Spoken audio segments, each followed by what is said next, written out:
Welcome, ladies and gentlemen, to Talk Junkies. We are in May now. I had a birthday last week on Tuesday. I'm 31 now, getting old. Oh, shit. Happy birthday, man. Yeah. Bad. It's all good. That's how much they love me, man.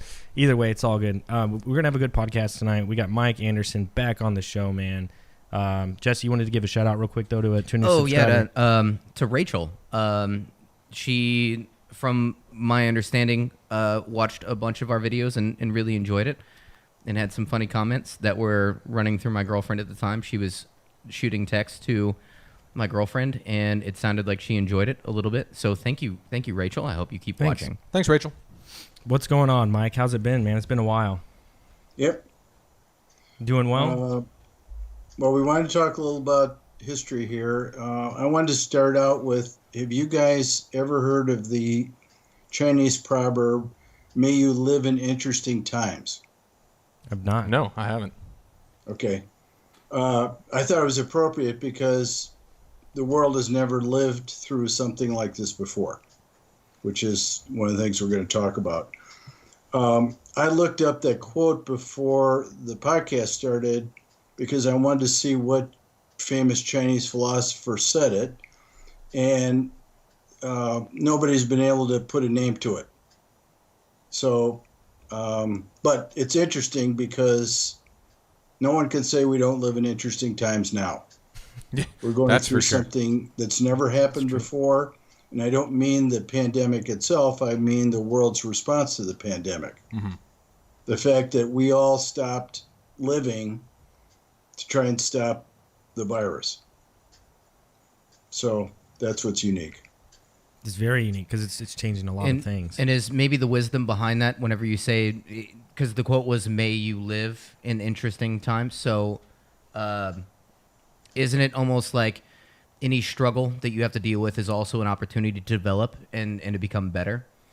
Do you think that's maybe at the core of that? Life is more enjoyable if you have challenges than if you don't. Absolutely. And you know, psychologists always say you have to challenge yourself, and you have to be defeated and accept defeat and overcome it to make yourself better.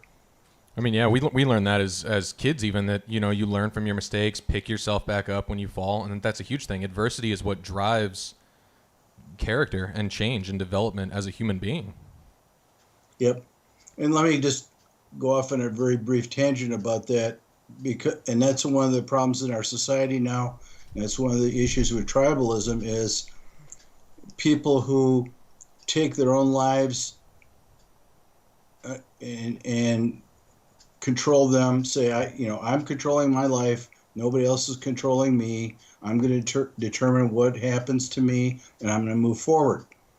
Then the other group is, my situation, I'm helpless, my situation is hopeless, I'm dependent on somebody else to make my life better.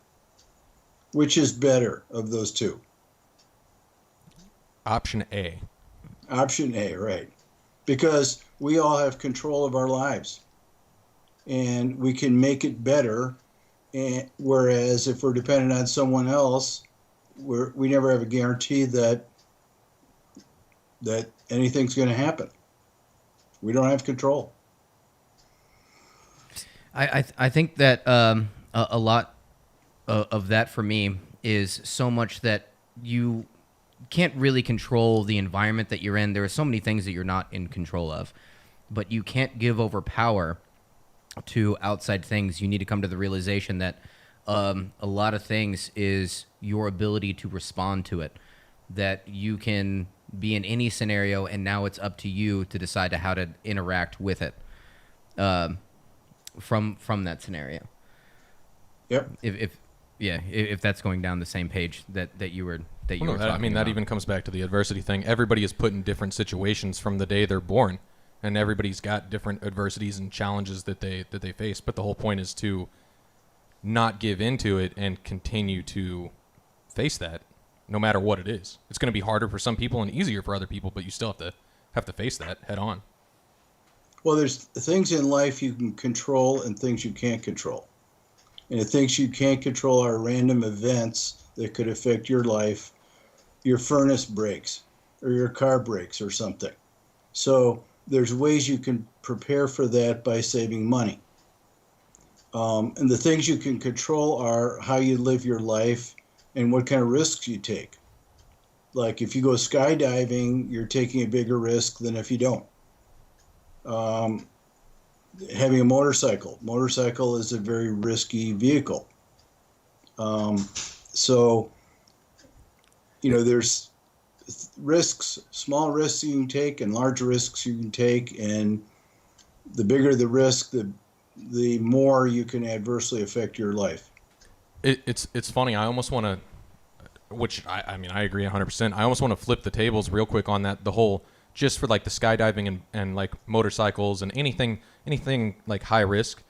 It's funny because you can flip the tables and say the opposite too, which is you're not doing something that you want to do because you're worried about the risk, or you're giving up control there to something like death because you're scared of death, instead of doing something exciting and thrilling.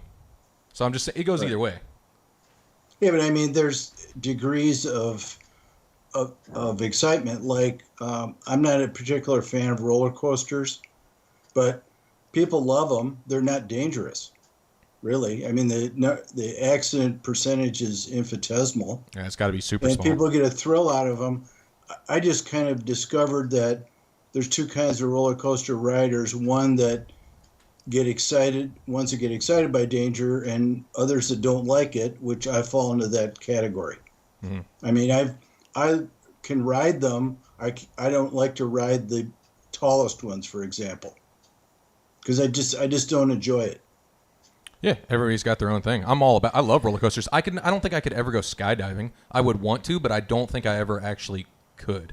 I would have major issues being up in the plane getting ready to jump. That would be really difficult. I have an awful fear of heights. Although I'm okay with roller coasters because you feel safe in a roller coaster, but I have a horrible fear of heights. Horrible. I'll get tunnel vision, really bad vertigo whenever it comes to that. I mean, yeah, we've been talking about going to Utah. There's a hike out there in Zion National Park called Angel's Landing, and apparently it's one of like it's either the highest or rated the most difficult hike either in the U.S. or the world. It's the most dangerous. It's technically the most dangerous hike that you can do before you actually get into a climbing category. Yeah, and that's Jesse's brought up his fear of heights many times having that conversation. Yep. Yeah, I have that too. I mean, the scariest thing, I don't know, doesn't sound very scary, but a couple of times in my life I had a chance to climb up to you know what a fire tower is? You know, where there's park rangers that it's this building at the top of this huge stairway. Kind of like a watchtower like thing. Yeah, watchtower, yeah. Exactly. Well, when you climb up that, the stairs are on the outside of the frame, mm-hmm. and there's a railing, but you're looking straight down. And so my legs get heavier with each... Get a little bit of vertigo? Level, right. Yeah. So, that kind of thing. But here's another example. I love to water ski. I haven't done it in a long time, probably 10 or 15 years. But I love it, and when you're water skiing, have you guys done it ever? I tried it once when I was a kid, like 14, and I was awful at it, so I just stuck with like inner tubing. Oh, but I mean, when you're being pulled by the boat, you feel like you're totally out of control. You feel like it's, I mean, the rope's pulling you, and you're flying over the water, and it's like you're totally out of control, basically. So that's the kind of thrill that I did enjoy that, isn't really dangerous, but.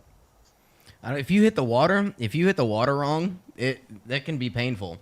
I've hit the water just from jumping into water before and have been out for a couple days because you hit the water just wrong. That can be, that can be bad too, but. Yep.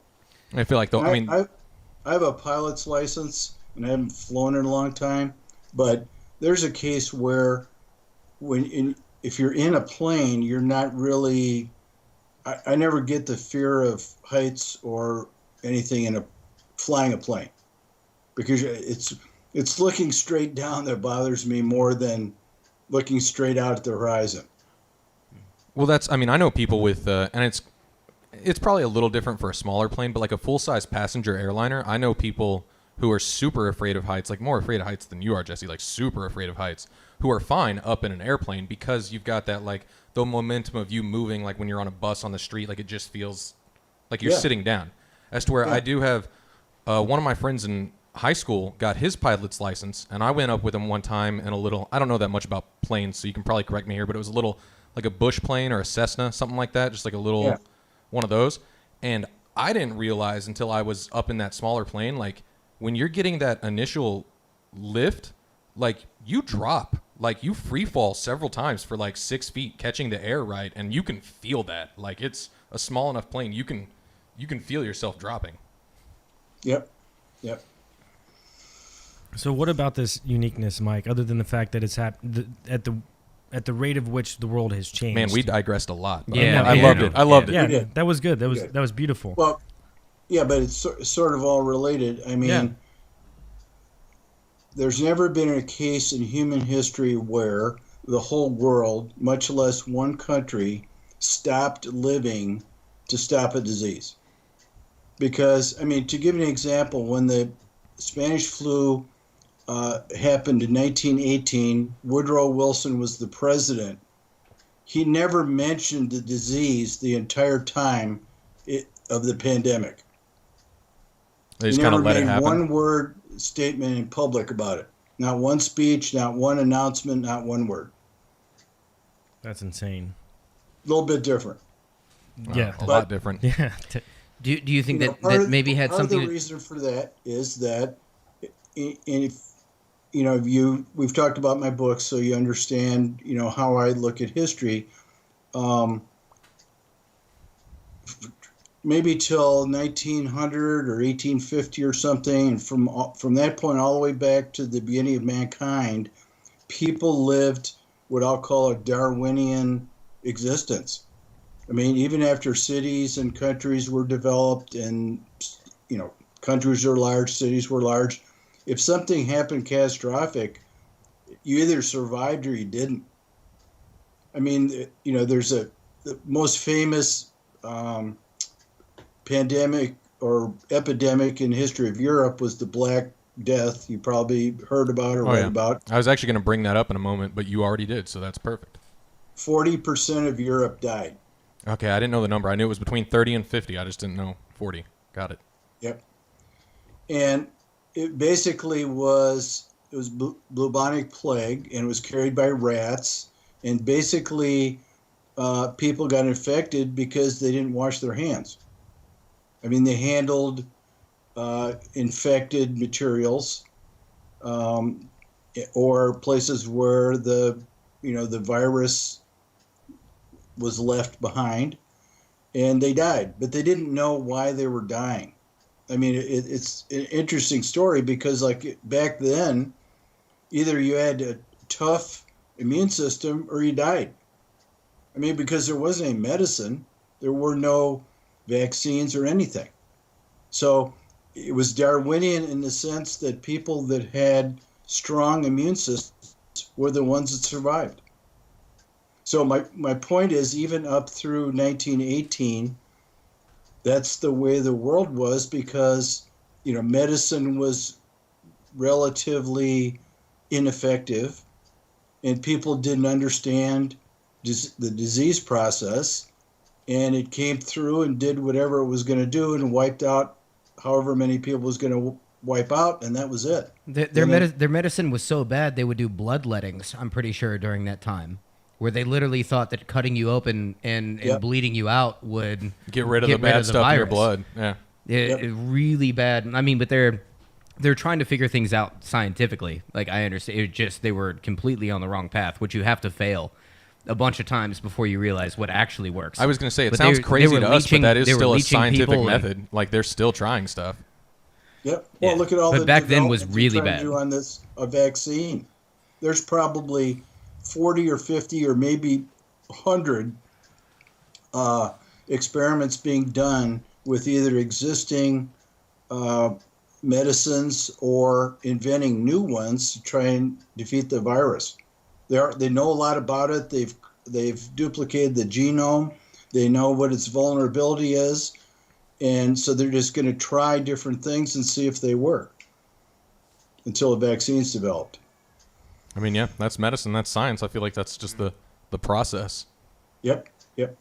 So anyway, back to my story. So life was Darwinian until two things happened. One, medicine got better, and two, people started to care about keeping other people alive. So, and this is the ultimate case of that. I think it's actually remarkable, and we have to credit the whole human race, not just Americans, that people were willing to stay in their homes to keep from infecting other people. Now, maybe the real reason they stayed home is so they didn't infect their families, because, the family is the most important to any person. So, but still, it's an amazing thing, because people could have said, I'm not wearing a mask. I'm not staying home. I'm doing this. I'm going to go wherever I want because that's my right to do. But people didn't do that, which is amazing. It's funny. I don't think I've looked at it that way and given that enough credit, because I mean, even before this podcast started, before we got you on here, we were talking just briefly about how there were the protests and people wanting to open everything back up and go back, and they're like, this is nonsense, this is a conspiracy, everything's fine. And there's a whole nother story about that. That's not important or relevant, but the point is that the majority of people are like staying inside, whether you believe in the virus or not, doesn't matter, whether you're a conspiracy theorist or not. There's people staying inside, like you said, to assist their fellow man and not infect other people, whether that's your family, your friends, or just a random individual that you may care about. I took that for granted. I didn't think about that like that's a big deal, that enough people are out there actually caring about other individuals. I don't think we look at the positive in that enough. Yep. And for me, being an essential worker, and you guys as well could have worked, but it was tough, like coming home every night and just the first few weeks and just wondering, like, is this the right thing? Am I doing the right thing?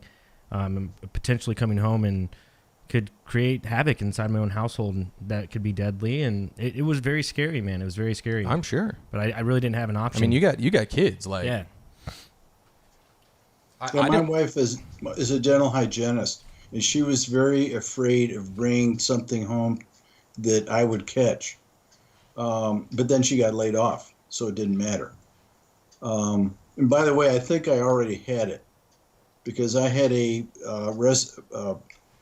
respiratory infection in January that lasted a couple weeks, and I had a real bad cough. And it wasn't the flu, because I had a flu shot. And I couldn't prove it was COVID unless I had an antibody test, but I might have had it. Honestly, that wouldn't surprise me. I've talked to a lot of people, and I've even known a few people. Like I mentioned it the other day with Savannah, Jesse. Savannah got super sick, and it wasn't in anything, but she got super sick for like 2 weeks in December. Yeah, no, she was. It was a real bad cough that she had. Basically, was the worst part of it. I don't think she had a fever or anything like that. It was just a real bad cough that she had. But yeah. No, I'm just saying it wouldn't surprise me if it went through some people before we even heard about it. Well, it did. I mean, I don't know how much you're keeping track of I read everything I can about it, so I read stuff every day, and of course I'm writing about it, but they've traced, well, here's an example. So Trump stopped the Chinese flights from coming to the States January 31st. Now, there are something like 1,000 flights per month prior to that coming from China to the United States. So look at just January and December.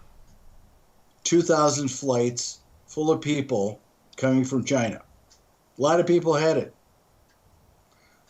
They also think that they originally thought that patient zero was a person in Washington State that was diagnosed, I forget the date, February 4th or 8th or something.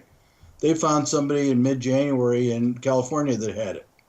Mm-hmm. But they weren't diagnosing it because they weren't looking for it. They didn't know it existed. So if somebody died of the flu or something like the flu, they'd said, well, he had the flu. They just chalked it up to influenza. Yeah. And then the other thing is they're doing antibody testing now. They did a study in California in, I think it was Los Angeles County, and they tested, I don't know what it was, 700 people, and 4.5% had the antibodies. So they've already had the disease. Never knew it. And then they did a 3,000 patient study in New York State. I think it was in New York City, actually. They found 15% of those tested already had the disease. Well, I mean, New York was a major breakout zone, so that wouldn't surprise me one bit. Yep. Well, And that's what's important about this, because it's a lot scarier if you have no idea, like is it just going to sweep through the country and infect everybody and take its toll, versus, 20% of the people in the country have already had it and they're fine and they were asymptomatic. That makes it look a lot less dangerous, obviously. And if you look at, they've only been counting cases compared to deaths. So we have 1 million cases now, and 64,000 people have died. What if there's 3 million people who had it already? Mm-hmm. So now it's 64,000 over 4 million instead of 1 million. So the death rate is now 1/4 of what it was once you have the data. Yeah, I would say that's a unique aspect on it as well. That's very unique. The fact that the amount of testing and stuff like that it would take to find out what the true mortality rate would take an astonishing feat, which I know they're working on. Well, I was going to say, you never really get the true, and that's for every disease. I remember reading something on the CDC that was even covering that fact, what Mike just talked about with the extra 3 million people, which is with any disease, there are going to be plenty of cases that are never diagnosed because the person either gets it and dies without anybody knowing, kind of thing, or they get it and they don't go to a doctor. They fight through it at home with fluids and whatever and NyQuil, and then it ends up going away eventually, but they had the disease or virus or whatever it is. Not just coronavirus. I mean, tons of diseases over the years. You're never going to get the correct number of people who had it because so many people are going to have it and never been diagnosed with it. Here's another interesting story. I have a nephew who's on an aircraft carrier. There's two aircraft carriers at sea right now. I forget which one he's on, and then there's the Roosevelt, which is the one that had a lot of sailors infected. You guys read about that? It was like 80%, right? Or I know 900 sailors. I think there's 5,000 on a carrier. 900 were positively tested for coronavirus. 600 never knew they had it. They were asymptomatic out of 900. But that's, obvious, because these are young men who were in good shape. And, unless you're older or have pre-existing conditions, you're much less likely to have a difficult case. Absolutely. It's really remarkable. It hasn't killed any children yet in the entire world. It killed a few that had like birth defects or something. Mm-hmm. There's something about a new baby has some kind of immunity this virus can't conquer. Interesting. So do you think it's being overplayed? It's hard to know. I mean, my deepest feeling about it is that maybe it is, but was it worth not doing this to prove it was overplayed? I don't think so. I think what we have to do is accelerate the opening if we see that it's not as bad as we thought. So I think that's a good way to look at it. But I know Jesse and Johnny, we've all had conversations about this, and This is a tough one, by the way. Yeah. This is a tough difficult. one. There's a big gray area here as far as even like my mentality behind the whole thing is I've always kind of leaned more towards things have been taken a little bit too seriously behind it. but there's always the lesser of two evils that come into my mind, to where, like, what if I'm wrong? And what if these preventions, because you're talking about in what I think is the most important thing we need to look at in a society, which is human life. And regardless of age or anything like that, like if it is affecting older people, like I have parents who are in their 60s who I have not seen personally. Like you talked about earlier, how people care about their families more, which I refuse to go and see my parents just because I am in the service industry. And right when it really started being documented in the United States, I was working at a very high volume restaurant. And I still just, in my mind, like if one of my parents were to get it and I would have been in contact with them within a certain period of time, I don't want to have to deal with that guilt kind of thing, like with my parents. So for me, it's always kind of like you almost have to take it for the lesser of two evils. And whenever it comes to human life, I tend to take it a little bit more seriously and say that, you know, we need to take these precautions, just in my opinion. But I'm not even saying that it is as serious as it is, but it really comes down to the lesser of two evils. And I know that it's this big gray area for a lot of people, because you also have to have the economy, which affects so many people. And like I said earlier, I was like, you can't have the government shut down for 3 months, which is weird. Which is weird. I said this forever ago, right when this thing started. I was like, you can't have it shut down more than 3 months, which is really sad, because we should be, you know, the most financially well-off country in the world. Do you think we could go 3 months? But I don't. It's difficult. It's difficult, and it weighs on a lot of people. But yeah, that's. Well, here's an interesting way to look at things, and I've wrestled with this myself. We all know that the epidemiologists at the beginning, their predictions were way off. Remember, they had millions of people dying, and that was way off. And of course, their excuse is there was no data, so they had to use a model and assume the worst case. The problem is the news organizations always report the worst case. That's the real problem, is the news. And they take so many advantages. The media is the issue there. Yeah. Which is Now, a huge having issue in this said whole that, thing. though, there is one caveat there, and that is, and I don't know the answer to this, obviously, how much of people's compliance with the stay-at-home orders was fear that the media created. Oh, I'm sure. Because if it got people to stay home, you might say that isn't all bad. Man, that's a tough one. That's a really tough one for me, on not an ethical, but on like a, what's the word I'm looking for here? God, I'm drawing a blank. What's the word that starts with a P? Propaganda? No. I mean, good word, but no. Like ethical, but whatever. Doesn't matter. No, but the whole getting people to stay at home using fear, on one hand, seems really bad, and I 100% disagree with that, because I'm all for, like, I think the media is way overpowered. I hate the propaganda aspect of it. I hate the fact that I feel like we're being controlled by higher-ups all the time, by corporations and media and everything else. But at the same time, you made a valid point with, if some people stayed at home due to fear, then, I mean, it was effective, and it was a good thing in this instance. Yeah. It's one of those means justifying the ends type of situations, I guess, which is, I don't know. It's hard, because they're playing with the idea that now you're talking about, like, the same way you should have empathy and sympathy for people who have older parents and older people. Because me as a young person was never worried about getting this.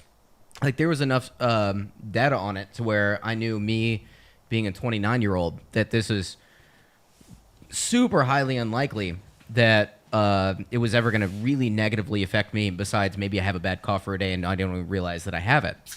But it's worrying about the older generation, like the people that I care about, very dearly, which is like my parents, which is why I said that I still have not been in physical contact or even close to my mom or my dad in the past, like, 6 weeks or however long it's been. But, there's a big gray area, and man, there's so much going on with this. I don't think the media is doing it intentionally. I think that's the way they operate. sensationalism of reporting the biggest danger possible. That's how they work. That's what Now, sells. it happens to be an election year, so they also want to get Trump. Well, and I think So that everything he says, they turn into, Trump says you should drink bleach, for example. That's been going on for 3 weeks, and he never said that. Well, I feel like I've actually never heard that. I've heard that, but I haven't heard that from actual news media. I've Probably heard that from The Onion. I've heard that from memes. It's probably like a source from The Onion. I've seen that on memes, on pictures and jokes. Oh no, it's CNN, reported. MSNBC, all those major news networks, 100% it was. There was a headline in Baltimore that said, Poison Control Center reports twice the number of incidents of people drinking bleach, which I'm sure is a lie, because I don't believe that happened, but it was a headline. Well, I think this will go Do you well. remember the Tide Pod thing? The what? The Tide Pod thing? You remember it was like Yes. back in 2017 when a bunch of teenagers were eating Tide Pods? See, that was overplayed too, though. That was like, do you know how many? Like they talked about all these videos of kids eating Tide Pods. It became a meme and a joke. You literally saw pictures of like Tide Pods on top of pizza. It was all a joke. You know how many actual videos there were of kids eating Tide Pods? Like three videos. I hope that was only it, because you lose a lot of faith in humanity whenever No, that's you hear the point, shit though. like that. But like he was saying about media and sensationalism, they were wanting to push. They were wanting to push what sells, and that's what was selling. So then you have like, once again, your tribalism thing, Mike. You have a divide between on this level of what's the word? Like age, basically, or of generations, where you have an older group watching the news, and even us watching the news or watching Facebook or whatever, being like, man, look at all these 16-year-old idiots eating Tide Pods, when in all reality, it was just a couple of people being stupid for some challenge thing, and not that many actual people, but it was so hilarious and so rapidly spread that it got made into memes, so everybody thought it was an actual like epidemic when it wasn't really a thing. Right, and Procter & Gamble had to change their whole packaging because of it. Yeah, it got made into a huge ordeal. Yeah. I think this is All right, so let's talk about tribalism a little. It's let's very- bring that into the pandemic. it's very important, Mike. And I really wasn't aware of what truly tribalism was until we started doing podcasts with you. And it's weird because here recently I've heard of a lot of other outside people, especially in the YouTube community, and actually people that I've met actually talk about tribalism. So thank you for making me aware of what it is. And you're right, it truly is important when it comes to this pandemic, because I feel like when it comes to tribalism, I see it within this own room with me, Johnny, and Jesse, because we stick to who we are when it comes to tribalism. So I'll kind of let you explain, but and then we'll go on from there. Okay, well, remember the theory of my books is that the political factions, comparing the left and right, extremes, because there are people in the middle. It's a whole spectrum, left to center to right. That the behaviors of the left and right are partly biological. That you are born with some of these tendencies, and you develop a moral philosophy based on that, and that means that the left and right have a different view of the world. That's what your first book was about, right? The genetic side of it.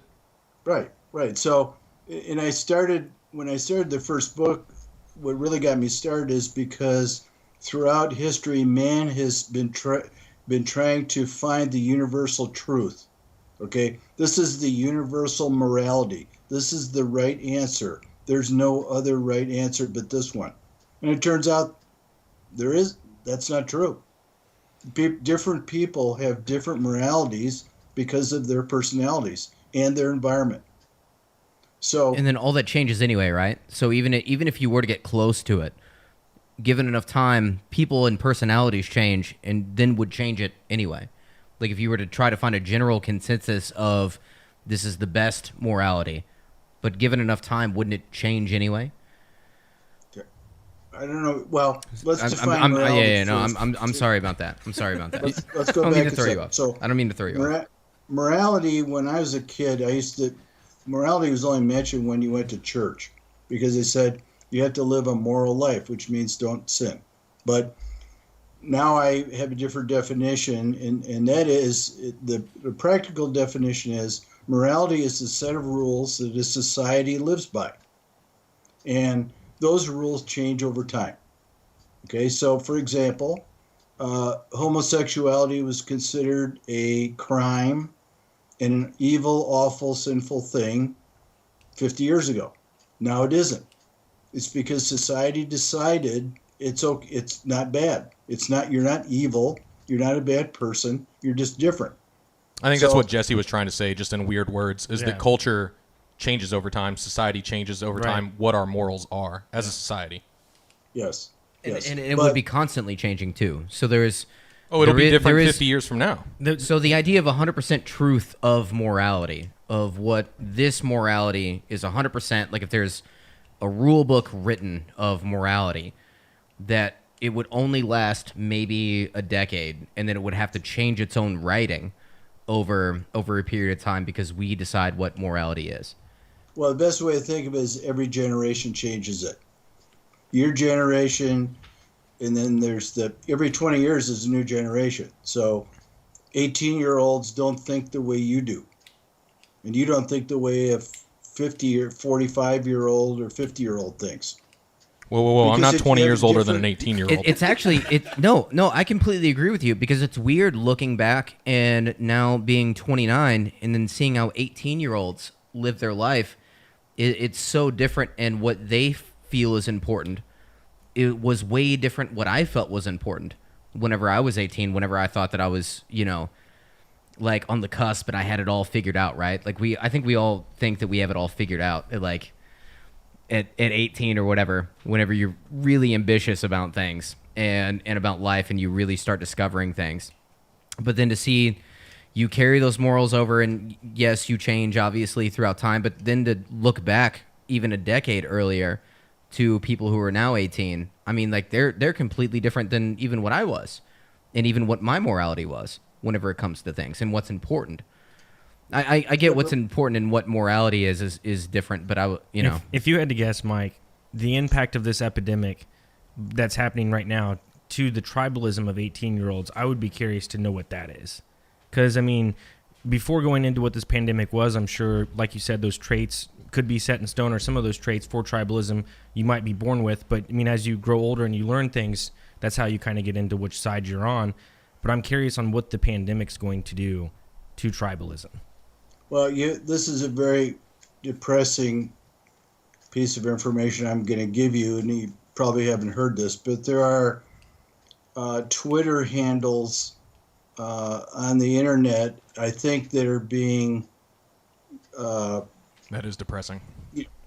Their messages that are on there are mostly like 18 to 22-year-olds or stuff. The subjects are like, kill all the old people. So people tweet things like, this is great that all the old people are dying because we'll get rid of them. That doesn't surprise me one bit. That's just, ignorant 18-year-olds, ignorant 14-year-olds with Twitter. What a horrible way to lose the best source of information and knowledge that you have access to, which is an older generation than you. That is such a horrible mentality to have. My hairs raised a little bit whenever you said that. I can't believe that's even a couple people's mentality. I disagree with it, but I totally believe that there are people out there saying that. For sure, and maybe in all generations, one or two people have said that. And Mike, I'm not saying that that's not the case. As each generation goes further and further, it seems like we're more reliant on the government and the education system that we're being fed. And that's why you see results like that. And that's just my opinion. I could be wrong. That's why you see this generation saying very hateful words like that. But back whenever I was 18 and we're fairly all the same age, like no one would ever say something like that. No, there's plenty of people our age who would have said that when they were 15. I'm saying 18 is what he said. There's plenty of people that are our age. Bro, in my friend group circle, of course not, because you don't hang out with assholes. But what I'm saying is it's progressively getting worse. No, well, also what you're talking about is undeveloped minds who haven't come to realizations of certain things as well.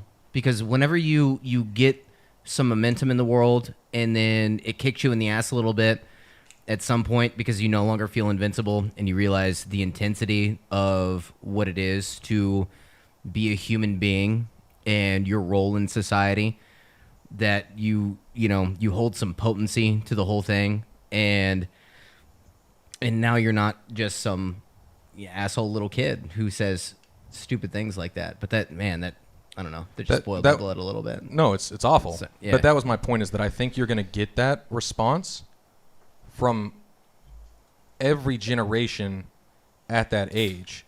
The difference is Twitter has become that kind of, and Facebook, all of them have become that kind of cesspool now because it's had time to fester into that, as to where, like, when we were that age, Facebook was new. We didn't know what we were doing. We were still excited by the fact that you could put a status, and I remember when it started with is, you couldn't change that. It would literally say is at the beginning of your thing. So it was like, Johnny is going to eat pizza. Woo! Like this status. Like, that's what it was during our time at that age. And now it's progressed since then. And even like when Mike was 18, there were probably bad apples and people out there like that, but they didn't have that for sure access of information to spread that. I'm not trying to go down that rabbit hole. Sorry, Mike. I didn't mean to go on a tangent. But so we were talking about the tribalism and its effects on the pandemic. Yeah, but let me get back to one thing you said to clarify. So we talked about the fact that morality changes by generations, and it develops as society changes. Society can decide, well, for example, the Me Too issue with women being abused by men. That's something that was okay before, now it isn't. So it went the opposite way of homosexuality. So the point is that morality is a continuum that changes over time that society adjusts to. So if society decides that A is okay, and then you can do A. If they decide that A is not okay and you do it, you could go to jail. So I agree with that. So that's a continuum, but the moral foundations that I write about are not changeable. For example, people on the left tend to be more extrovert than people on the right. And that's the way they are. They're not going to, as morality of society changes, I'm an introverted person by character. But if society changes, that doesn't change me. It changes my reaction to it and my adaptation to it, but it doesn't change me. So, but let me go from there a little bit, because I want to talk a little bit about the pandemic and tribalism. So here's an interesting fact. Twice as many Democrats are afraid of getting the virus as Republicans. Figure that out. 55% to 27%. You know what's weird? I would believe that actually 100% because you see that in society very much so. If I'm not mistaken, though, Mike, aren't majority of the cases in Democratic states? Look into that one. Look into that one, because I'm pretty sure that that's the case. I have to look at that. I mean, there are more. I mean, the coastal states have the bigger populations. I mean, those are more democratic states anyways, though. Yeah. Like the higher populations like California and New York and stuff are already more liberal. Right. Right, but this is a statistical sample of voters taken, I think it was in February or something, before things really got going. They were afraid of catching it. So I've been just thinking about how that can be. That we know from psychological studies that people on the left are less happy than people on the right. That's another thing. And I think that's because, I don't know absolutely what the answer is, but people on the left want to change things and always make them better, and they are frustrated that they're not better. People on the right take control of their lives. They feel happy because they're in control, and so they're not as scared. That's what I think. It definitely could be a factor that it could be where you live. If you live in a big city, maybe you think there's more interaction and you're more likely to get it. I won't argue there. I also thought about the Democrats don't trust Trump in their minds to solve this epidemic, so they're more scared because of that. I don't know. But I just thought it was interesting because you would think maybe it'd be half and half. And if it were 45 to 55, okay, but it's twice as many. That is It's interesting. No, it's super interesting. It's pretty crazy, and maybe this is just me being ignorant and not fully understanding the situation. But from my viewpoint, and let me explain it real quick. If I were to make an assumption about it before you told me those stats, I assumed it would be the opposite, simply because of an age thing. I feel like a lot of the younger are more liberal and a lot of the older are more Republican, or not Republican. Yeah, whatever. Left and right. Yeah, conservative. Thank you. So and the younger people would be less afraid of getting it, kind of thing, is what I assumed. So those numbers just surprise me. Yeah, the actual demographics of the parties by age are not that different, because there are a lot of young. I mean, again, my theory is that if you're conservative because it's partly biological and genetic. So even though you're young. I was conservative when I was in high school, and when I went to college, I remained that way. I just, part of it was my parents, and part of it was my, personality. So because I went to college when all those riots happened, Vietnam War and all that stuff, and I thought those hippies were acting crazy.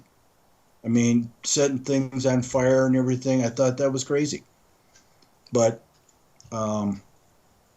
anyway, so a couple more things that we can bring up and discuss. So now that things are opening, I'm writing a blog article, and I hope you guys should look at my blog when you get a chance, because Paul followed it, and that should mean, Paul, that you get a email whenever I publish a new article.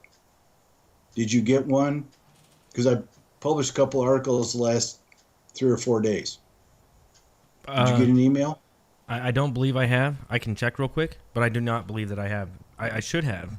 I get it. You're supposed to get an email when there's a new post if you're a follower. Anyway, but so I wrote one. I'm writing an article right now about the opening, and there's a tribalist thing happening with the opening, meaning Republican states are opening and Democratic states aren't. And of course, there's 20 Republican states open and only 5 Democrat states. Now, that doesn't you're absolutely right what you're thinking with me right now, and you're saying, well, in New York and California and all that, they're closed because they're with big cities and they have the worst cases. California doesn't. California has the governor there has done a great job. And to me, they should be open, but they're not. I thought LA was one of the hot spots. Maybe not. Well, I could be 100% wrong. Police there they close the beaches. But there's nothing open in it's staying close to May 31st. So, but part of the strategy here, I think, is if the blue states want to stay closed because they're hoping when the red states open, there's a backlash and the disease level goes back up, and they blame Trump for it. I think that has something to do with it. I don't think Trump would be reopening if that were the case. Granted, he's not a fortune teller, but I truly don't think he would be on the ball to open up the country if that were the case. I know you might disagree. And Mike, correct me if I'm wrong, though. Just because we talked about the Spanish flu, and that was the closest one as far as the timeline goes. But whenever they basically reopened things, it got a lot worse, exponentially worse whenever they reopened. With the Spanish flu. But they didn't do social distancing or any of that stuff. And I know the technology is way different now. So, it's got to be it's got to be a I little mean, bit. like Mike said, the president didn't even announce it. So, I mean, people knew about it. I'm sure it was in the newspapers, but it wasn't nationally or worldly like a major thing, which in and itself so many it was. so many steps are being taken now. But yeah, no, I was just curious because you whenever you talk about the Spanish flu, whenever it reopened, there was it got exponentially worse by a lot. With everything you've read, Mike, you've seen a lot of articles about a second wave coming, and Fauci coming out and saying that there's going to be a second wave, and then you add that on top of influenza and all the other things that are happening. Do you think it's going to be worse? Well, I understand what he's saying because the coronavirus is a cousin to the flu. And so those generally go dormant in the summer because it's too hot, and they start in the fall, just like our flu does. So they're anticipating that this will also. But we'll have such a better handle on the situation in the fall, like in September or October. I don't, we'll be a long way toward having a vaccine developed. They'll probably have medicines they can give to sick patients. So I mean, it shouldn't be as bad. So we'll have to see. But I mean, the other thing I think is important is we have 50 states, and some states have to try it. Some states have to open to see what happens. What if the 20 Republican states that open all have no problems? And they start opening more and more and more, and they're fully open, and there's no blowback. Then everybody else is going to open, right? Well, eventually that what if has to become a reality, because if not, we're all going to be locked in our houses forever, and there's no end in sight. I actually had a gentleman on, a friend of mine actually joined the show today from Sweden. It was awesome having him on, because they're one of the countries who don't really have a strict lockdown. And it was just interesting for him to, I mean, they have it now. He said like the past month they've had it no more than 50 people. But still, I mean, that's still a pretty large group of people. But I mean, he says their life is just normal. Everything's fine. Well, their schools are open, their restaurants are open. Everything's open there. They just have social distancing and group limitation. So they're using the strategy that everybody's going to get infected sooner or later. We might as well let it happen, and we'll protect the vulnerable, and we'll go through it. That may turn out to be what we should have done, but we don't know that. But we have a way different population density and different healthcare. That's what I was going to get at. Sweden. We have a different health system and a way larger population. You're playing ball in AAA All 50 over there whenever it comes to this. All This 50 is- states have different amounts of hospital equipment or equipped with different things. I agree with that 100%. But like I said, this is where tribalism comes in. Like Mike said, like what happens if that's what we were supposed to do as opposed to shutting down the economy, and how many people that's killed and affected, and people who have committed suicide and killed themselves because they've been locked in their houses for months. Like, dude, it goes both ways. I get it. No, It's there's bad all frustrating. around. You have to look at the lesser of two evils. We've had this discussion. It's rough. And if there's one thing that I know about media, not to just to go back a little bit, but each side will misconstrue exactly how this whole thing was handled because it's an election year, right? Yep. So even if everything goes perfect and you say red states open and there's no real drastic change, not enough to where, oh, this was a bad decision, it will still somehow be warped to where it was. And that's just media. It's awful to live in a day and age to where the media is almost completely untrustable, or you can't trust it at all, because I guarantee you that's how it's going to be fabricated on either end. That's why I whether it hate works or it goes news. bad. And But we talked about earlier about the medicine and science and stuff like that. Letting some states open early is an experiment. And the reason that experiment's important is because nobody knows the answer. Nobody knows what happens if restaurants open and they operate at half capacity, and the waiters wear masks, and they make sure the restaurant's clean all day, and they check people coming in for fever. Maybe nothing will happen. Maybe it'll be great. No, Because you're still, I mean, if you socially distance, how are you going to get sick? Right? I agree with you. I think that for like scientific purposes, it is a good thing to open some. I will say, and maybe this is just me I think that 40% of the states is a little high to start off with. Personally, I feel like you ease into that a little slower to really, feel things out, because once again, this goes back to what you said earlier, Jesse, and you've brought it up several times, the what if you're wrong kind of thing. If we're wrong, or if the red states are wrong, and this blows up into a wave 2 kind of issue, man, having 40% of the states do that is a lot worse than having only 2 states do it, 10% or whatever. Yeah, but remember, the states are doing a phased opening too. Like, I'll use my state, Ohio, for an example, which has they clamp down very early, and we've got a May 31st stay-at-home order. We had another month to go, and last Friday they started phase 1 opening, which all that was elective surgeries could happen in hospitals, and dental offices could open. That's it. See, we're opening up like restaurants and stuff like this coming week. Well, then this week, at the end of this week in Ohio, they're going to open industrial and distribution centers.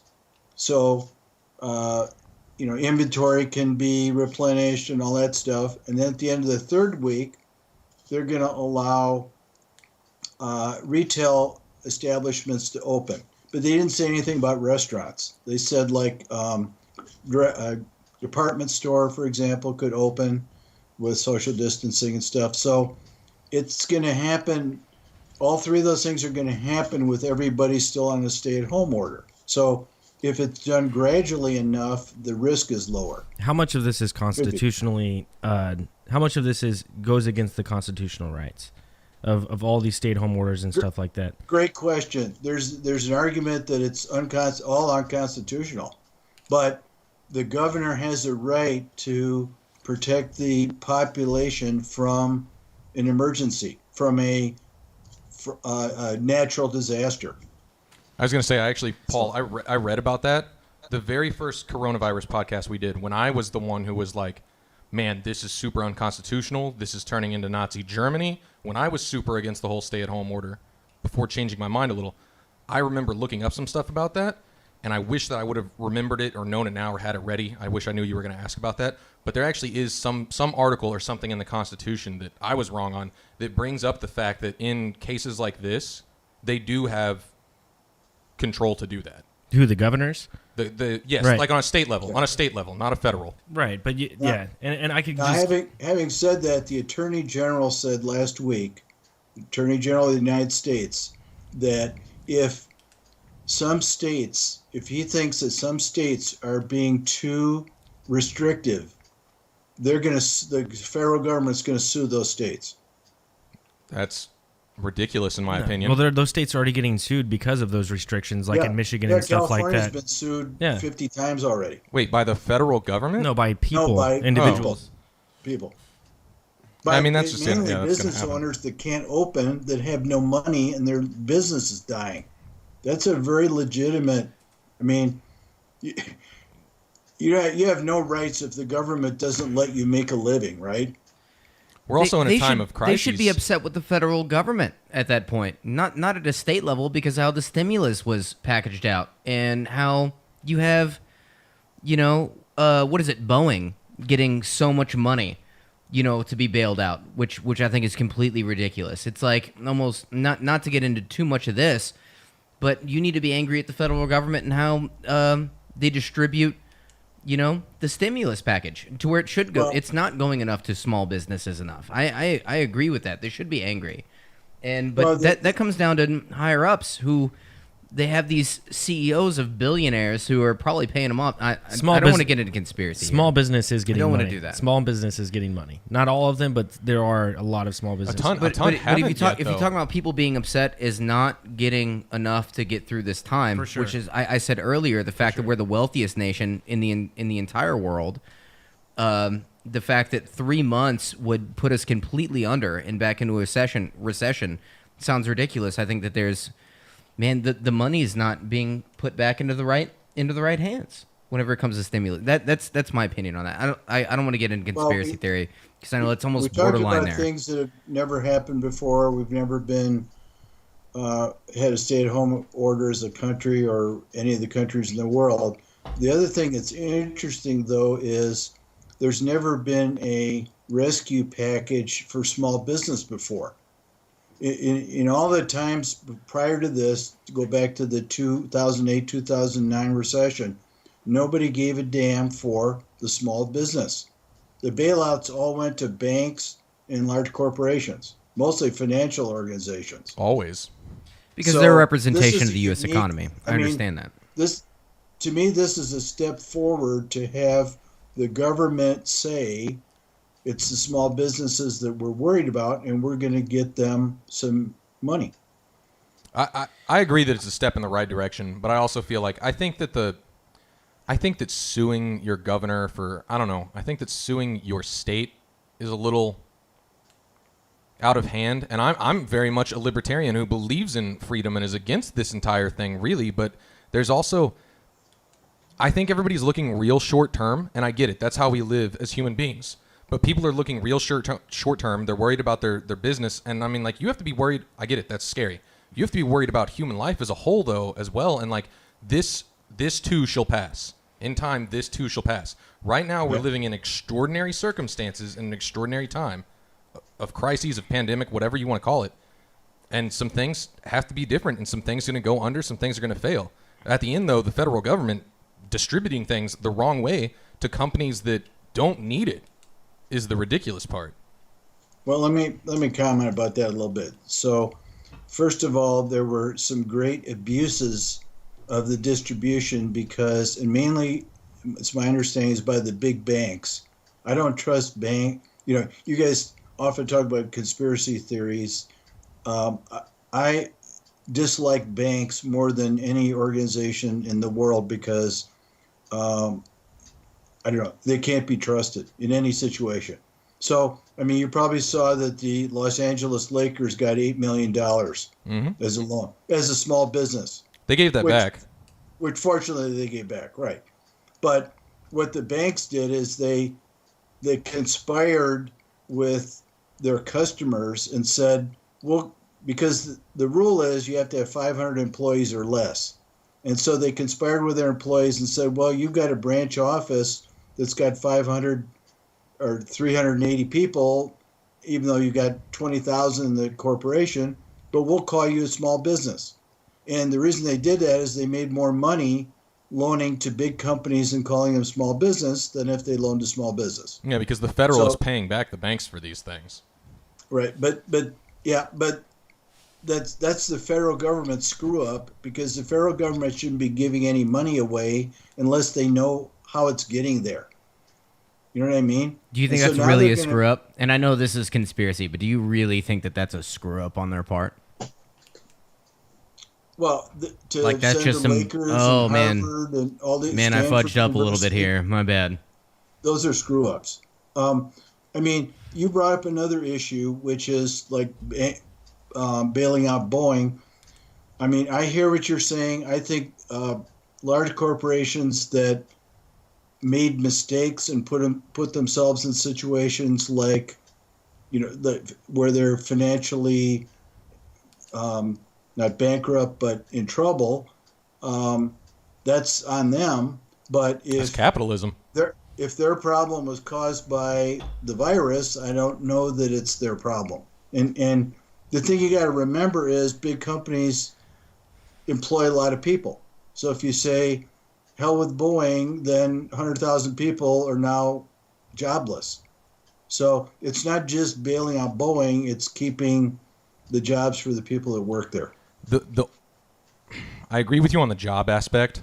The only problem I have with that is I feel like some of that money that Boeing gets, and I'm using Boeing as an example because we keep bringing it up, but there's plenty of other large corporations getting part of that $500 billion or whatever it is that large corporations get. Some of that money is going to go to the wrong place. Just how in 2008, bank executives paid themselves $40 million bonuses. After people were losing houses, losing all this stuff, and then the banks get bailed out, which I understand why the banks need to be bailed out. That's part of the economy. I totally get that, and I agree with that. But if a bank gets bailed out because they messed up, why are you paying your CEOs $40 million in bonuses? And I feel like the same's going to happen with large corporations now. And that's the issue I have. My big thing, and I could be a complete layman here and not know jack shit about what I'm talking about. But if all these big airplane transportation companies were to go under and they lose a bunch of money, would we really no longer have planes for transportation? And would it not come back up if they have to resell and a bunch of those individuals lose money? That's the big thing for me, is that the corporate heads or whatever, they lose money. That company goes under, and then somebody else buys it up for cheap and then reestablishes it and then redoes it, and then there's planes again. There will always be the physical planes for transport. It's like you're bailing out just to make sure that people have money. Isn't that capitalism within the sense? Is that bad things happen, and if your company goes under, that's tough luck. Man, that's really tough luck. Bad things happen all the time to people all the time. It's happening to individuals all across the United States right now. I don't feel like they're being bailed out appropriately. Why are we making sure that they're okay? And why not? Is this just not? I don't get it. I don't get it. Maybe I'm a layman. I don't know. It doesn't make sense to me. No, I think what you said is logical, except there's such a thing as essential industries too.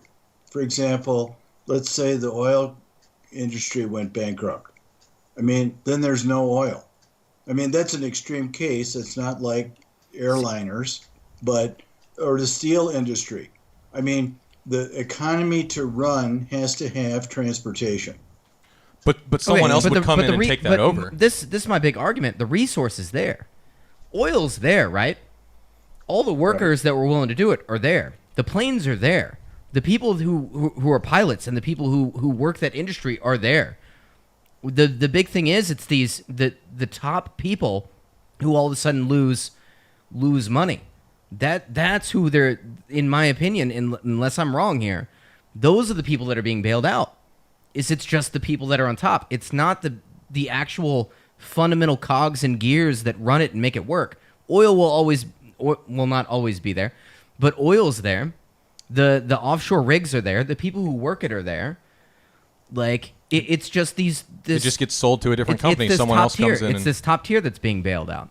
I don't want to sound too socialist here with this, because I know that's almost kind of what it's sounding like. But man, it's almost a little frustrating.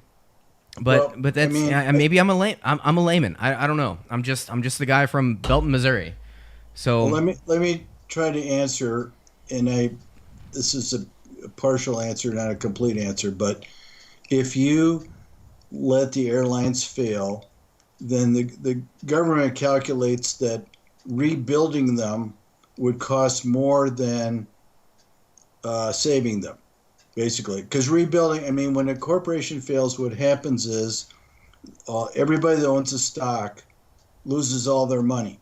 So all those investors are now bankrupt. And then the assets of the corporation belong to the bondholders.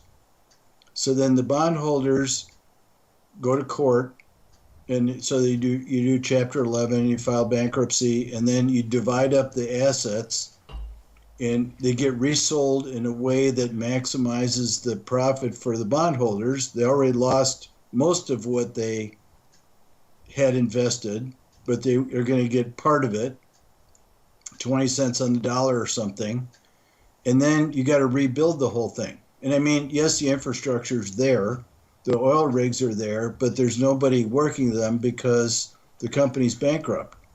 So you got to restart the whole thing and refinance the whole thing, and it takes years to do it. So I think the government would say it's just easier to we give it less money to save it than we would if we had to help it get rebuilt. But you're absolutely right. But I mean, a local company, but I get that. I can understand that a little bit, but there is so much corruption that happens within that process to where now you can get away. If that's the case on a moral level, let's say I'm a CEO of Boeing, and then now, man, I can get away with anything now. If man, I could, this whole thing could topple, and then now next thing you know, I just get bailed out. Where is the incentive?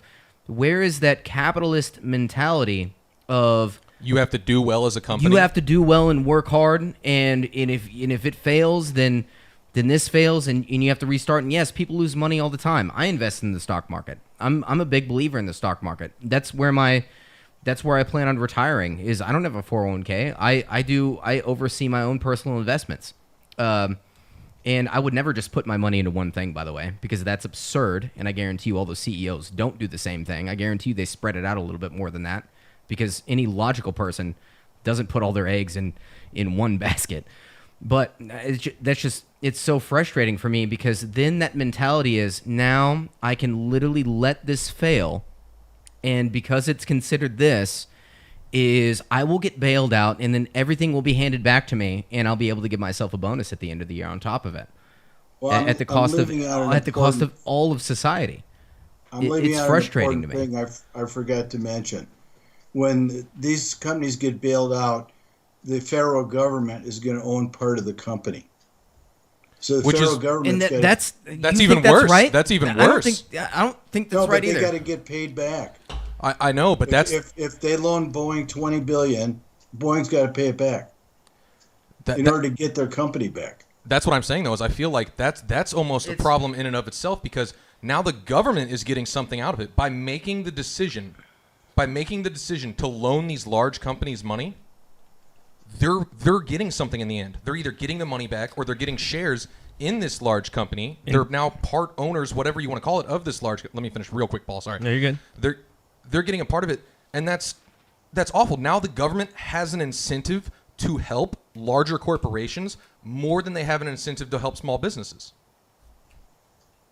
In 2008, the government didn't take any part ownership of any of the banks from the bailouts, did they?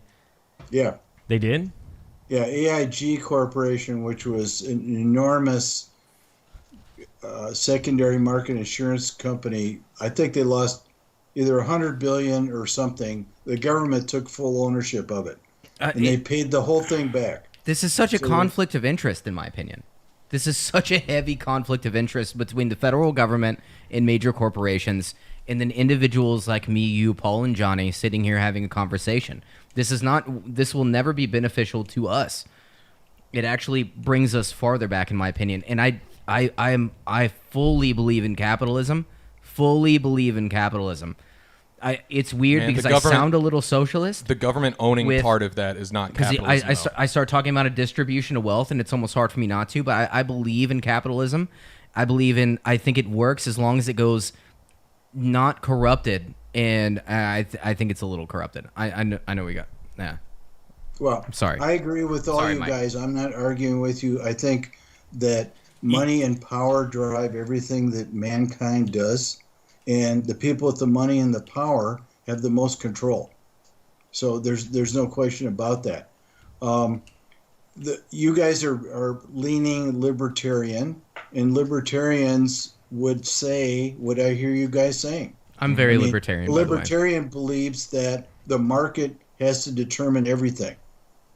But the market, what do you do if the market is starving people, for example? There has to be a limit. There has to be a combination of government action and the market. See, I feel like that's where humanism comes in, where you should take care of your fellow man. And that's where also there's a problem with socialist, Johnny. You sound like a socialist, right? Say whatever you want. I can sound like a communist, a socialist, whatever. You should take care. I'm just giving you shit. You should take care of your fellow man, meaning that that's an issue that I personally, and I've talked about this with you, Jesse. I'm a libertarian, but I also have a problem with capitalism to a degree, where even if you went pure capitalism with no corruption whatsoever, government's not involved, no corruption, you still end up with Amazon. You still end up with Jeff Bezos having $114 billion. And then people starving. That's fine. Capitalism says you just tax him appropriately. Yeah. Now you just tax him appropriately. Exactly. That's what capitalism does. Capitalism works. Where do those capitalism taxes go, works, though? but I think we've seen a little bit of corruption of it throughout the time. My bad, man. We went far on this. Mike, I have one question for you, man. Do you believe in aliens? Don't do that. I'm doing it, man. Don't do it. What are your thoughts? Like, man, we've had plenty of podcasts with you, and we've talked about a lot of serious things. And I just want to bring it on a lighter note, man. I know that's kind of a weird question, but what are your thoughts on extraterrestrial? I think it's nearly impossible for us to be the only beings in the universe. Thank you. It's about 1 billion to 1. I mean, they've already discovered, I think, 100 planets that look just like ours, that are the same size, they have an atmosphere. Well, there's life in our solar system. There's bacteria that live on one of the moons of Jupiter. We know that.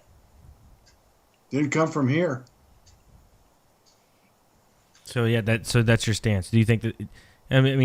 You think there's other life, but do you think that there are spaceships that have flown? Have you ever had an experience on your own of seeing like an unidentified Jesus, object Paul. or anything like that? I don't know. It's so interesting. I mean, the thing that I have a problem with about that is, if all these sightings are real, why did the alien craft always just disappear? Why didn't they stop and say hi? I don't get that, because you'd think they would say, I mean, if they're curious about us, wouldn't they want to interact more than they do? Maybe they find out enough about us, and then they're like, "Whoop! I'm out of here." They U-turn real quick. Yeah, but if they're that capable, it seems like they were more advanced than us, right? They True. came from other planets in these fancy spaceships. Why wouldn't they want to take over our planet? I don't know.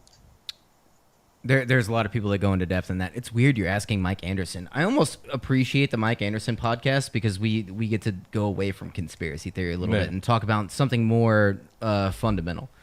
So it's weird for you to ask that question. But yeah. Like I Well, said, That's all I'm going to say. Mike, I love these podcasts with you, and what I really like is that we almost avoid the conspiracy We stay side. grounded a little bit. It's a little bit more grounded, a little bit more like relevant and not far out there. But good job, Paul, for ruining that for me. I'm just joking. When Paul texted me today, he said, as to what we want to talk about, and I said, one of the things I said back is we could have talked about corruption of government, which we could do in another podcast, but you guys are turning me into a conspiracy theorist. No, don't, no. Because, I mean, all this stuff that's coming out of the investigation of Trump, like the whole Michael Flynn thing, which was like a frame job. And this was the FBI framing Michael Flynn to try and get at Trump. All the evidence came out last week. There's a handwritten notes by this big shot at the FBI. How do you want to get him? Should we get him to lie and trap him on perjury? It's all written down. Yeah, The whole thing is fraud. So, Mike, I don't think there's anything wrong with you being a conspiracy theorist or us leaning you that way. I think everybody is a little bit. By the way, I've never met an individual that doesn't have a little bit of a conspiracy that's what I was getting ready to say. theory I think there's in nothing wrong with having a conspiracy No, theory. that's I just think part there's of a human problem. nature. I think there's a problem if you believe in every conspiracy theory, because then No. you're just looking for stuff to be. You're just trying to be hip and cool, and stuff's different, and nothing's right in the world. Like, if you believe in a couple, if you're like, man, I feel really weird about the moon landing, and I feel really weird about the fact that aliens are probably real. That's fine. You can look into those things. That's cool. It's when you're like, Johnny, you don't get to set the precedence on what conspiracies I'm are saying cool, man. by Get my the own morals. fuck out of here I'm with saying that, by man. my own morals. Next week, Mike Anderson's going to be talking about the reptilian overlords that have taken over the U.S. government. Right. No. But here's the other reason. The reason I brought that up as an issue is my son is the same age as you guys. And all I hear about from him is, I hate government, which is exactly what you guys say. So I just wanted to get into that a little bit, and we don't really have time now to do that. no, that'd be a but- great. That'd be it's a more great federal. subject It's for more the next. federal government. Yeah, it's all federal. I dislike federal government. I But really I like mean, the mayor I'm of not Kansas City, naive Quentin enough to Lucas. Shout think- out to him. You guys know who J. Edgar Hoover was? He was the head of the FBI. He started the FBI, and he was the head of it for like 25 years. And like when Kennedy was president and stuff. And he did a lot of sneaky stuff because he had the power to do it. So the FBI could have been as corrupt then as it is now. We don't know. I'm sure it was. You didn't hear about it. I'd love to talk about like federal corruption with you. I don't, like I said, that's got to be a different podcast. We've went so far with this one, but I didn't know Paul was going to throw that curveball at you, Mike. I wasn't ready for that mentally. Mike, can you remind me what your blog is again, and remind the viewers out there what your blog is, like the best, and I'll put it in the description. That way, anybody who's interested can take a click and look at it and everything. Yeah, it's Mike Anderson's Books .blogspot.com. Mike Anderson's Books blogspot.com. Got it. Blogspot.com, right? Got it. And you guys should be, Paul. You have to check that, because you should. Anybody that follows my blog should get an email saying there's a new posting, and this is the title of the article. And you can just click on it and you can read the article. I have my phone's linked to like 4 different emails, and well, I mean, 2 of the main ones that I use is my main email and then Talk Junkies email. So it may be on my Talk Junkies one. So I'll definitely double check, and then I'm doing it right now on my phone, by the way. Yeah. So for sure, man, we're at an hour and a half, Mike. I appreciate you, man, as always. It's always an amazing time with you on the podcast, man. Check out Mike's 2 books right here on top of our table. If you're a new subscriber, those books are always here on our table, man. Every single video. I need to take the Dale Carnegie book down. You know what Dale Carnegie is, Mike? Yep. Good book. How to win friends and influence people. Yes, I got it right here. That's how everybody knows him. Yeah. I watch every one of your podcasts. Oh, thanks. Oh, thanks, Mike. Oh, that means a lot, Mike. Make me feel Thank good you. inside. No, it's interesting. I mean, you guys have a thing, and it's a good thing because you're honest and you explore a lot of interesting subjects, and I enjoy it. You heard it here first. We're great. Watch us. Mike Anderson. Yes. Quote, 2020. You just made my night, man. Yes. So I appreciate it. Yes. Well, we'll be in close contact soon, Mike. Thanks for joining the show, man. Check out his blog. Johnny will have it down in the description below. Show Mike some love, man. He has a lot of great, interesting work. I stumbled upon Mike looking at ancient history blogs, and then stumbled upon Mike's ancient history blog, read it, was very entertained by it. A lot of great information, factual information. We had Mike on. Check out our first or second podcast that we've had with Mike and our guest podcast, edit our playlist. Wonderful podcast. Thank you, Mike, so much. My favorite podcast we do is with Mike. All right, guys. Take See it you easy, later. Mike. Thanks. Always Thank a pleasure, man. Always a pleasure. Yeah. There you have it, man. Another great podcast with Mike Anderson. He's a great guy. I wish everyone would support him and buy his books. Read them. You don't have to agree with it or disagree. You don't have to with read it. them. Just buy them. Just buy them. Yes, Just that buy 'em. too. No, yourself, you should- man. you should read 'em. You should definitely read them too. Yeah. He's got a lot of. You got to buy them first, though. So step one is just buy them. Just buy his books, man. For sure. There's a lot of good stuff in there, man. So Go buy him on Amazon. Give I Jeff hope- Bezos a little more money. yeah, Looking at Mike, I really hope I look as good as Mike looks at his age. At that age? He's a For good-looking sure. dude. He's a good-looking dude. for sure, man. I'm gonna be bald. He's still got a I'm good head of hair actually, on him. I will have less hair than Mike has now in like 5 years. Yes, He's a very lucky yes. guy, man. Absolutely. Always a pleasure having Mike Anderson on, man. Yeah, I say it every time. I love having Mike on. Me too, man. Me too. But that's where we'll cut it, man. There's one thing that I can ask all of our subscribers to do, man, and that's please just hit the like button. I don't want to sound like that guy who's just like begging for likes, but I guess I kind of am right now. Well, it's We got to. important That's us that's to the get, YouTube algorithm. You have to, and it's unfortunate that you got to go down that road. But And for anyone who's watched this video in its entirety, I should have done it at the front end of the video, but since we had Mike on, I didn't want to do that. But please, just hit the like button, man. It helps with the algorithms. Rachel, I know you're watching because you just binge watched a shit ton of our videos. I know you're gonna watch this one, so make sure to Like it, do man. that. Share it. Like Share it too. Like it and share it. It's the best thing that you can do to support Talk Junkies, honestly. Even dislike it. Yeah. Does that do some negative? No, things? don't dislike it. Well, I mean, if you don't like it, then obviously dislike it. I'm not telling you what to do, but rate it how you feel appropriate. exactly. Yeah, But we would prefer that you like it. just like it. Anyways, man, thank you guys for watching. Thanks for tuning in to Mike Anderson. Like I said, hit his blog up, read his books, get him if you find Mike interesting. And again, hit that like button, hit that subscribe button, hit the bell notification to all our junkies out there. Joe Montana went down, and stay fly and ring the bell.